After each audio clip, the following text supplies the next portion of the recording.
Have you ever had a single moment change your entire life? One split-second decision that flipped your world upside down? That's exactly what happened to Emma, a struggling taxi driver just trying to make ends meet in the heart of New York City. Until one fateful night, she picked up a passenger who would alter her destiny forever. Imagine this. It's pouring rain, the city lights are blurred by the downpour, and in the back seat of her cab sits none other than billionaire CEO Daniel Carter, the most elusive and sought-after man in America. The paparazzi are hunting him like prey, and with one reckless choice, Emma becomes his only hope of escape. But here's the real question. What happens when the chase ends? When the masks come off, and the man behind the empire reveals a heart she never expected. Stick with me, because this isn't just a story about fame and fortune. It's about secrets, second chances, and a love so unexpected, it'll leave you breathless. Now, I know what you're thinking. Asterisk another rags to riches love story? Asterisk, but trust me, this one's different. Because Emma isn't some wide-eyed dreamer waiting for a prince to rescue her. She's tough, street-smart, and has zero patience for games. And Daniel? Oh, he's not your typical charming billionaire. There's a darkness in his past, a reason he avoids the spotlight, and when Emma accidentally becomes his lifeline, neither of them is prepared for what comes next. You see, this isn't just about escaping the paparazzi. It's about escaping the lies, the facades, and the walls they've both built around their hearts. And by the end of this video, you'll get the answer to the one question burning in your mind. Can love truly rewrite fate? Let's set the scene. New York City at midnight, where dreams and desperation collide. Emma's tired, her rent's overdue, and the last thing she needs is drama. But when a soaking wet man in a tailored suit jumps into her cab and utters those two electrifying words, *drive fast, she doesn't hesitate. Why? Because something in his voice sends a chill down her spine. The flash of cameras, the screech of tires, the adrenaline pumping through her veins. This is no ordinary fare. And as they lose the paparazzi in a maze of neon-lit streets, the real mystery begins. Who is Daniel Carter, really? Why does he look at her like she's the first person who's truly seen him in years? And most importantly, what happens when the man who owns half the city offers her the one thing money can't buy? Here's where things get really interesting. Because Daniel doesn't just thank her with a wad of cash. He makes her an offer she can't refuse. But it's not what you think. No fancy penthouse. No empty promises. Instead, he does something no one saw coming. Something that will make you question everything you thought you knew about power, privilege, and the true meaning of repayment. And Emma? She's about to discover that the richest people in the world are often the loneliest.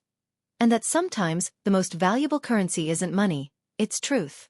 But I won't spoil the best part yet. Because right now, all you need to know is this. By the time this story ends, nothing will be the same. Not for Emma. Not for Daniel. And definitely not for you. So buckle up, because this ride is just getting started, and the biggest twist is still to come. Emma had always prided herself on being a no-nonsense kind of woman. Someone who saw the world for what it was, without the rose-tinted glasses. Life hadn't been easy for her, not since she'd lost her mom to cancer and her dad to his own demons, leaving her to fend for herself in a city that chewed up dreamers and spat them out. Driving a cab wasn't glamorous, but it paid the bills, and that was enough. Or at least, it had been enough, until he slid into her back seat like a storm she never saw coming. Daniel Carter wasn't just another rich guy. He was the rich guy, the one whose face was splashed across every business magazine, the man who'd built an empire from nothing, the recluse who never gave interviews or showed up at his own galas. And yet, here he was, dripping wet and breathless, his usually polished demeanor cracked open to reveal something raw beneath. Something that made Emma's pulse kick up in a way she couldn't explain. As they sped through the slick streets, the paparazzi's headlights fading in her rearview mirror, the silence between them thickened with unspoken questions. Daniel's phone buzzed incessantly.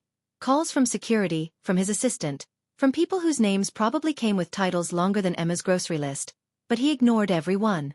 Instead, his eyes stayed locked on her in the rearview mirror, dark and intense, like he was trying to solve a puzzle only she held the pieces to. "You're not like the others," he finally said. His voice low and rough, as if the words were being dragged out of him against his will. Emma scoffed, gripping the wheel tighter. "Yeah, well, most drivers don't have to outrun a pack of photographers just to earn their fare." But Daniel didn't laugh. He just leaned forward, close enough that she caught the scent of his cologne, something expensive and woodsy, undercut by the sharp tang of adrenaline. I mean it, he murmured. You didn't ask for a reward. You didn't even ask who I was. You just drove. That was the moment Emma realized this wasn't just about escaping the cameras. There was something else going on here, something deeper, something dangerous. Because the way Daniel was looking at her, it wasn't gratitude. It was recognition. Like she was a ghost from a past he'd tried to bury, or a key to a lock he'd forgotten existed. And when he finally told her where to drop him off, not some gleaming high-rise or gated mansion, but a dimly lit brownstone in a part of the city even the tabloids ignored, Emma knew she should have driven away and never looked back. But curiosity had always been her weakness. So when he turned to her in the shadows of that quiet street and said, "Come inside," she didn't refuse. What she found behind that unassuming door was a world away from the luxury she'd expected. No marble floors, no modern art, just a space that felt lived in. Real. A place where a man like Daniel Carter shouldn't have belonged, and yet, he moved through it like it was the only home he'd ever known. "This is where I come when I need to disappear," he admitted, pouring 2 glasses of whiskey without asking if she wanted one. Emma took hers but didn't drink, her mind racing. "Why?" she asked bluntly. "You could afford a private island. Why here?" Daniel's smile was razor-thin, humorless.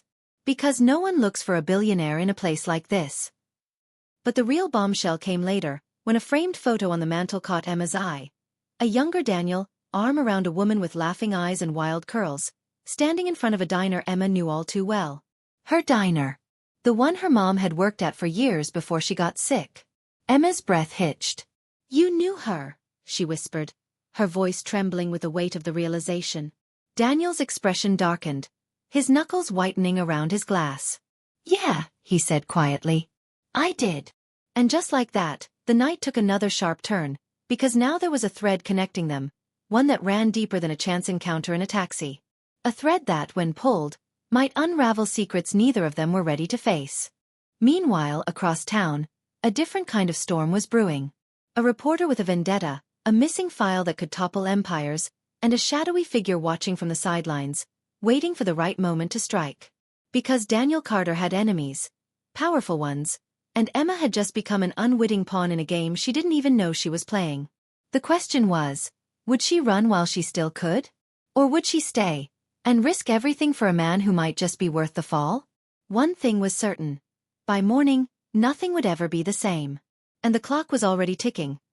Emma's fingers tightened around the whiskey glass, the ice clinking softly as her mind raced to piece together the impossible connection between Daniel and her mother. The air in the room felt charged, like the moment before a lightning strike, and she could see the tension in Daniel's shoulders, the way his jaw clenched as if he were fighting some invisible battle. "How did you know her?" she demanded, her voice sharper than she intended. The question hung between them, heavy with unspoken implications. Daniel exhaled slowly, running a hand through his damp hair before meeting her gaze. "She was the only person who believed in me when I had nothing," he admitted, his voice rough with something that sounded like regret. "I promised I'd repay her one day. But then she was gone before I could." Emma's chest tightened. Her mother had never mentioned knowing a billionaire, let alone one who spoke about her with such quiet reverence. But before she could press further, Daniel's phone buzzed again. This time, the screen flashing a name that made his entire body go rigid. He silenced the call, but not before Emma caught a glimpse of the caller ID, Vincent Cole. The name meant nothing to her, but the way Daniel's expression darkened sent a chill down her spine. "We need to leave," he said abruptly, already striding toward the door. Emma didn't move. "Hold on, you don't get to drop a bombshell like that and then just walk away. Who the hell is Vincent Cole?" Daniel paused, his back still turned, and for a second, she thought he wouldn't answer. Then quietly he said, "The man who's been trying to ruin me for years. And if he's calling now, it means he knows I'm here." The urgency in his voice was undeniable, but Emma wasn't about to be dragged into another chase without answers. "And what does any of this have to do with my mom?" Daniel finally turned, his eyes burning with an intensity that made her breath catch. "Everything," he said. "Because the reason I've been hiding isn't just about the paparazzi. It's about him. And if he finds out about you, you won't just be in danger. You'll be a target." The words hit her like a punch to the gut. This wasn't just some rich guy's drama anymore. This was personal. And yet, despite every instinct screaming at her to run, Emma found herself rooted in place, her curiosity, and something else she couldn't name, keeping her there. "You're telling me I'm in danger because of some feud you have with this guy?" she asked, her voice steadier than she felt. Daniel's gaze didn't waver. "I'm telling you that Vincent doesn't play fair. And if he thinks you're connected to me, he'll use you to get to me." Emma barked out a laugh, though there was no humor in it. "Great. So what now? You expect me to just disappear?" Daniel stepped closer, his voice dropping to a near whisper. "I expect you to trust me. Just long enough for me to fix this." Trust him? The man who just upended her world with a single photograph? The man who clearly had more secrets than answers? Emma should have said no. She would have said no, if not for the flicker of genuine fear she saw in his eyes. Not fear for himself, she realized. Fear for her. And that was the moment she knew she was already in too deep. Outside, the rain had started up again, drumming against the windows like a warning. Daniel grabbed a duffel bag from the closet, shoving files and a sleek black device inside before tossing her a hoodie. "Put this on. We're leaving through the back." Emma hesitated, then yanked the hoodie over her head, the fabric smelling faintly of his cologne. "Where are we going?" she asked as she followed him down a narrow hallway. Daniel didn't look back. Somewhere Vincent won't think to look. But as they slipped out into the alley, a shadow detached itself from the darkness, a figure in a long coat, his face obscured by the brim of his hat. Emma's heart lurched. Too late. Daniel's hand shot out, gripping her wrist as the man stepped into the dim glow of a streetlight, revealing a smirk that sent a jolt of primal fear through her. "Hello, Daniel," the man, Vincent purred. "Did you really think you could hide forever?" Daniel shoved Emma behind him, his body tense as a coiled spring. "This doesn't involve her," he growled. Vincent's grin widened. "Oh, but it does. Because from where I'm standing, she's the only reason you're still breathing." And then, in a move so fast Emma barely registered it, Vincent pulled a gun from his coat. The metallic click of the safety being released echoed like a death knell in the empty alley. Time seemed to slow. Daniel's grip on her tightened. And Emma realized, with a sickening clarity, that this wasn't just a story about secrets or second chances anymore. This was a story about survival. And the next move she made could mean the difference between life and death. But before she could react, a new voice cut through the tension. One she never expected to hear. "Put the gun down, Vincent." The command came from the mouth of the alley, where a woman stood, her posture rigid, her own weapon drawn. Emma's breath caught. Because the woman staring Vincent down wasn't just some stranger.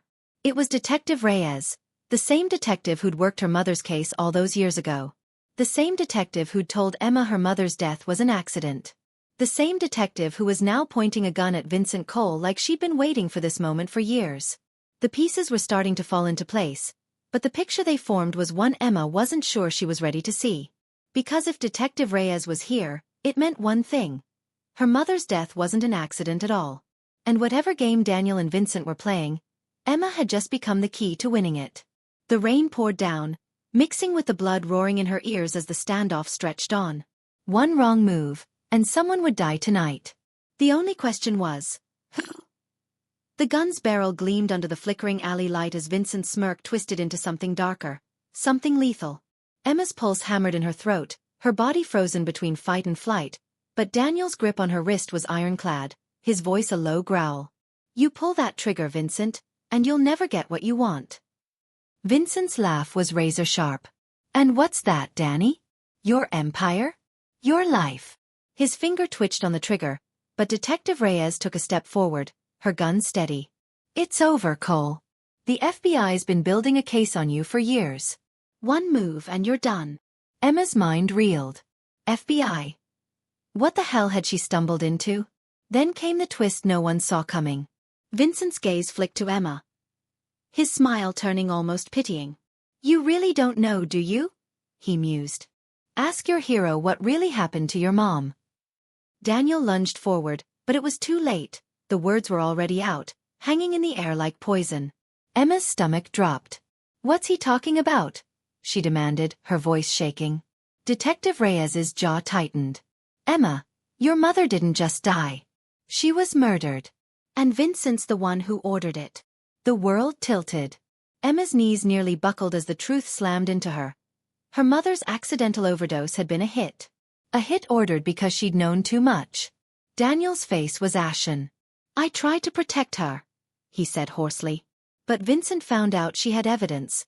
Proof he was embezzling from my company before I even took over. She was going to testify." Emma's vision blurred with tears, rage boiling up like a storm. All these years, she'd blamed the world, blamed fate. But the real monster was standing right in front of her. Vincent shrugged, unfazed. "Old news. But here's the fun part. Danny boy here could have saved her. He had the money, the power. But he hesitated. And that," he grinned, "is why you should never trust a man with a guilty conscience." The words were a knife to the ribs, but before Emma could process them, chaos erupted. A shot rang out.